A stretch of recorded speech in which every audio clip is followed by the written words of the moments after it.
Oui, écoutez, le plus spectaculaire était sans doute les écoles, parce que bon, le métro et le reste, on n'était pas habitués, mais en tout cas, ça avait déjà été décidé durant le week-end. Ça donne un sentiment. C'était une ville fantôme durant les 2 jours de ce week-end. Aujourd'hui, c'est une ville à la fois qui reste un peu fantôme, même bon, s'il y a des gens qui sont venus travailler, beaucoup ont fait du télétravail d'ailleurs à la recommandation générale. Il y a aussi des éléments un peu surréalistes parce que par exemple, les chauffeurs de bus qui n'étaient pas du tout interdits de rouler, les chauffeurs de bus flamands, donc ils viennent du nord du pays vers Bruxelles, certains ont refusé de venir parce qu'ils étaient inquiets de l'insécurité qui pouvait régner à Bruxelles.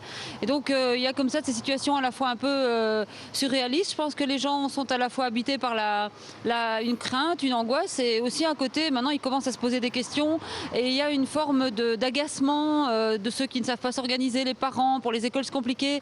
La ministre de l'Enseignement par exemple a diffusé des consignes de sécurité pour aider les écoles lorsqu'elles rouvriront, quand elles rouvriront, pour gérer les éventuels incidents qui pourraient se produire s'il y avait des incidents touchant la sécurité. Tout ça évidemment ajoute un peu, c'est une volonté de bien faire, mais ça ajoute un peu au sentiment pour les parents que bon, la rentrée à l'école, elle sera pas tout à fait cool, quoi, éventuellement.